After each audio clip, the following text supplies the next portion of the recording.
میں ہاتھ جوڑ کے عرض کروں گا پتر اللہ کا شکر ہے ویسے تو مجمع بڑا خوبصورت بارش دکھائی دے رہا ہے، لیکن پھر بھی بھائی یار جب بچیوں بیٹیوں کے اسکول آنے جانے کا ٹائم ہو چونکوں میں نہ کھڑے ہوا کرو.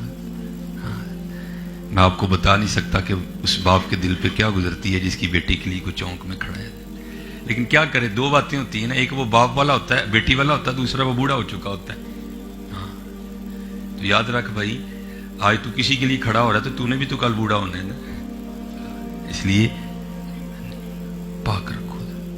اور یہ ہمارے معاشرے کا مزاج بن گیا ہے. ماڑے نو مارو حضرت، ماڑے کو مارو حضرت. تگڑا چور اس سے کئی کلو ہیروئن برآمد ہو جائے تو اس کی پھر ضمانت ہو جاتی ہے. یہ ہمارے معاشرے کا مزاج بن گیا. لیکن یہ بات یاد رکھنا حضرت، ماڑے پر ہاتھ اٹھانے سے پہلے 1000 بار سوچ لینا. حضرت مولا علی مشکل کشا رضی اللہ تعالیٰ عنہ فرماتے ہیں جس کا مفہوم ہے جو بدلہ لے سکتا ہے اس سے تو ڈر، لیکن جو بدلہ نہیں لے سکتا اس سے بھی زیادہ ڈر. کسی نے مولا سے سوال کیا، حضرت جو بدلہ لے سکتا ہے اس سے ڈرنے کی تو سمجھ آ رہی ہے، بدلہ لے گا، مارے گا، ذلیل کرے گا، نقصان پہنچائے گا، تو جو کاری کچھ نہیں سکتا اسے کیوں ڈریں، وہ کیا کر لے گا؟ آپ نے فرمایا وہ تو کچھ نہیں کرے گا لیکن اس کا رب بڑا کچھ کر دے گا. اس لیے یہ اپنے اللہ سے ڈرا کرو حضرت. اور یہ سبق جو ہے نا یہ یاد رکھنا. کیا دل یاد لئی بنایا ہے. اصل میں حضرت جی کیونکہ روشنی سب کو مدینہ پاک سے آ رہی ہے. الفاظ جدا ہوتے ہیں، مفہوم سب کا ہی ایک ہوتا ہے. اعلیٰ حضرت نے بھی کہا، نا فرماتے ہیں دل ہے وہ دل جو تیری یاد سے معمور رہا. باتیں سب بابوں کی ایک ہی ہیں حضرت. دل ہے وہ دل جو تیری یاد سے معمور رہا، سر ہے وہ سر جو تیرے قدموں پہ قربان گیا. اس لیے یہ یاد رکھنا ہے حضرت، دل یاد لئی بنایا. اور اللہ معافی دے یار، بس دعا کرو معافی مل جائے. میں کہتا ہوں یہی بہت بڑی بات ہے. عاشقی تو بڑے لوگوں کا کام ہے. جیسے کوئی ایم اے کی کتاب پڑھ رہا ہو نا انگلش کی، تو میرے جیسا نالائق چلا جائے تو پوچھے جا کے بھائی کیا یہ آپ کیا کر رہے؟ اوکے جا بھائی، تیری سمجھ آنے والی گلاں نہیں ہے. اسی طرح ہے یہ حضرت بابا فرید رحمۃ اللہ تعالی علیہ، آپ نے بڑی سیر و سیاحت کی، بڑے اللہ کے دوستوں سے ملاقات کی، بڑے درویش. آپ فرماتے مجھے پتہ چلا کہ فلاں ایک پہاڑ ہے تو اس کی غار میں ایک بزرگ مجاہدہ کر رہے ہیں. تو کہتے میں زیارت کے لیے گیا. تو آپ فرماتے جب اس پہاڑ کی چوٹی پہ پہنچا نا جس غار میں وہ بزرگ مجاہدہ کر رہے تھے، تو کیا دیکھا کہ غار کے باہر ہی ایک ٹانگ کٹی پڑی ہے، خشک ہو چکی ہے، ماس پوست کچھ بھی نہیں اس پہ، گوشت وغیرہ، لیکن غار کے منہ پہ کٹی پڑی ہے. تو کہتے خیر میں اندر چلا گیا. فرماتے ہیں کیونکہ حضرت نے گدڑی اوڑھ رکھی تھی اوپر، تو مجھے نہیں خبر ہوئی کہ حضرت کی بھی ایک ٹانگ کوئی نہیں. کہتے ہیں جب مجھے اجازت ہوئی تو کیونکہ سنت ہے مہمان کو دروازے تک رخصت کرنے جانا. ہاں مہمان کو، شاپروں والا مہمان ہونا شرط نہیں ہے. یہ بھی ہے نا حضرت جی، مہمان اگر شاپر والا ہو تو پھر تو قربان جائیں وہ مہمان ہوتا ہے. تو جو غریب چارہ ماڑا میرے جیسا بغیر شاپروں کے آ جائے وہ تو دل کرتا ہے آج اسی کو کاٹ کے خود کھا لو حضرت. نہیں حضرت اس طرح نہ کرو. اور میں آپ کو اپنی بات، بھائی بندہ پڑھتا تو ہے نا، لیکن جب بندے پہ گزرتی ہے نا پھر بندہ یقین کہ کسی اور ہی مقام پہ فائز ہوتا ہے. میں اسی طرح پروگرام کر کے میں جو ہے نا وہ عصر کے وقت گھر گیا، گرمیاں تھی تو بڑی گرمی لگی تھی. مغرب کی میں نے جماعت کروائی، گھر آ کے نا میں نے وہ موٹر چلا کے ٹھنڈے پانی سے میں نہایا. تو مجھے میری گھر والی کہتی ہے جی آج کھان پکان کچھ نہیں. میں تو تھکا ہوں، میں نے رات کو پھر پروگرام پہ جانا. آج اس طرح کرو، آج درویشاں والی سبزی پکا لو، آلو شریف ہے. اس بیچاری نے رکھ لی. تو وہ میں لیٹا ہی تھا تو دروازے پہ دستک ہو گئی. تو میں نے اٹھ کے دروازہ کھولا تو میرے ماموں، ساتھ میری ممانی اور آگے ان کے 3 بچے. تو اب تو پھر آلو شریف ترک کرنے پڑ گئے. میں بازار گیا، جا کے کچھ لے کے آیا، پکایا. مہمان کھا کے چلے گئے تو جب ہم کھانے لگے نا تو میں رو پڑا.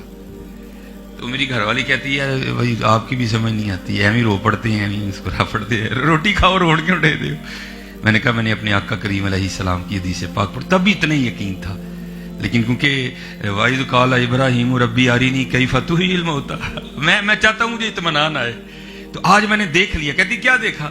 میں نے کہا بھلیے لوگ کہ ਨਾ ਪਰੋਣੇ ਆਂਦੇ ਤੇ ਕੀ ਖਾਣਾ ਸੀ?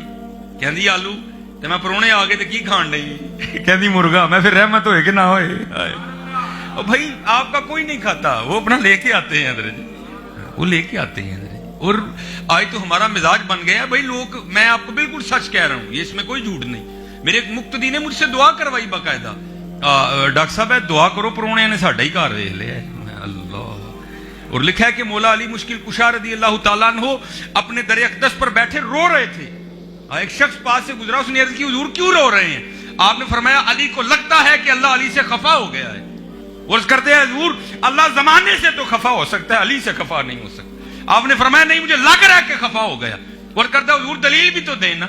आपने फरमाया 40 दिन गुजर गए, अली के दस्तरखान पे कोई मेहमान नहीं आया, इससे बड़ी और दलील क्या है?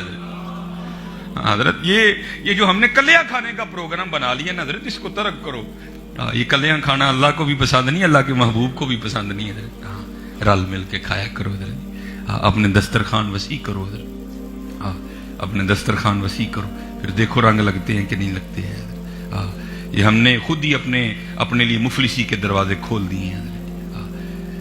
कभी भी जो है ना अकेले ना खाओ हजरत, देखो मोहल्ले में कौन गरीब है, मोहल्ले में कौन। ये अब आपने सियालकोट पता नहीं, मैं यूनिवर्सिटी है सियालकोट में UMT, तो मैं उसमें लेक्चर दे के निकला, तो थोड़ा आगे आके ना वो सब्जी वो फलों की रेहड़ियाँ लगी थी। और आपको पता है हजरत ये जो सर्दी है ना, ये सेबों का सीजन है। गर्मियों में जो सेब होते हैं वो भी मेरे जैसे ही होते हैं, लेकिन जो सर्दियों में होते हैं वो जरा ठीक ठाक होते हैं। वो मैं देख के निकला, मैं अपनी किसी दुनिया में गुम था, तो मेरे आगे ना एक पस छोटे से कद की एक औरत, एक बच्चा इधर एक बच्चा उधर, तो वो भी अपनी गुफ्तगू में थे, मैं भी अपनी गुफ्तगू में। उससे पहले क्या गुफ्तगू हुई मुझे नहीं पता कोई। बहरहाल जब मैं उनके करीब पहुंचा ना, और जो मेरे कानों में आवाज, सल्लल्लाहु वस्सलामु अलैका या सय्यदी या नबी अल्लाह व अला आलिका व सहाबिका या सय्यदी या नूर अल्लाह। और दुरूद पाक मोहब्बत से पढ़ा करो जरा जी। आप तो ऐसे डर डर के पढ़ते हो जैसे पता नहीं क्या है। और मैं तो अहबाब से कहा करता हूँ भाई अल्लाह का शुक्र अदा करो, तुमसे तो उसने कोई इम्तिहान ही नहीं मांगा। तुम्हें तो वो कह रहा कालीनों पे बैठ के पढ़ो, कुर्बान जाऊं हजरत बिलाल पे जो कोयलों पे लेट के भी पढ़ा करते थे। तुमसे तो इम्तिहान ही नहीं मांगा उसने कोई भी। इसलिए दुरूद पाक में नहीं ढील होनी चाहिए। और अल्लाह का शुक्र है हमारा तो अकीदा है, तू जिंदा है वल्लाह, तू जिंदा है वल्लाह, मेरे चश्मे आलम से छुप जाने वाले हजरत। और चलो आपके लाहौर के एक वाक़या, बातें किताबों की भी बड़ी हैं, चलो कुछ और भी कर लेते हैं। ये बत्ती चौक से थोड़ा आगे आओ ना, तो वहाँ एक मज़ार है, बाबा छतड़ी वाली सरकार है ना।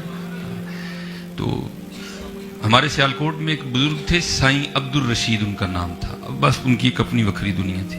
तो हम जुमेरात को लाहौर से सियालकोट आया करते थे, जब छुट्टी होती थी, तो एक दिन उन्होंने ना बंदा भेज के मुझे बुलाया।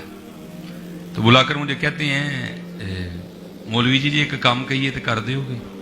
मैंने कहा जनाब हुक्म फरमाएं। तो मुझे 1000 रुपया देकर कहने लगे ये इसका ना कोई गर्म सा कंबल खरीदना है, सर्दी काफ़ी हो गई है। और कंबल खरीदने के बाद ना बाबा छतरी वाली सरकार जाना है, वहाँ एक मरजू बुजुर्ग होंगे, ये कंबल तुमने उनको देना है। मैं बाजार गया हजरत, वो उन्होंने 1000 दिया था ना, मैंने थोड़ी मेहनत की और मैंने 800 का खरीद लिया। 200 रुपया बच गया। उसको 3 पानियों से पाक किया, खुश किया उसको, और बस मौके के इंतजार में थे कि मौका मिले तो हम जाएं। हम जब मज़ार पे आए ना बाबा छतरी वाली सरकार, तो कुछ अल्लाह की ऐसी करनी थी कि वहां उस वक्त था ही कोई नहीं, वो एक ही बंदा था। और मुझे में इतनी हिम्मत नहीं हुई कि मैं उनसे पूछूं कि हजरत आप ही मजजूब है, लेकिन दिल कह रहा था कि नहीं यही मजजूब है। तो बस हिम्मत नहीं पड़ी कोई भी। जैसे ये मैंने अपने कंधों पे चादर ली है ना, मैंने इसी तरह चादर उनके कंधों पे दी और थोड़ी दुरुस्त करके ना उसको उड़ा के चादर। तो जब मैं जाने लगा ना, तो उन्होंने पीछे से मेरी कमीज पकड़ ली और मुझे कहते हैं कंबल ते दे चलें, 200 भी तो दे के जा ना। कंबल ते दे चलें 200 भी। मेरे पैरों के नीचे से जमीन निकल गई है। फिर मुझे ये बात समझ आई, चाहें तो इशारों से अपनी काया ही पलट दें दुनिया की, ये शान है खिदमतगारों की, सरकार का आलम क्या होगा। ये लोग दलील है हजरत, ये हुज्जत है हजरत, ये उनके गुलामों का आलम है। बस आप थोड़ी सी हिम्मत पैदा करो, ये जो मोहब्बतों और अकीदतों के सिलसिले कमज़ोर पड़ रहे हैं इनको फिर मजबूत करो। और जब भी दुरूद पाक पढ़ो यकीन के साथ, अब बातें सारी यकीन की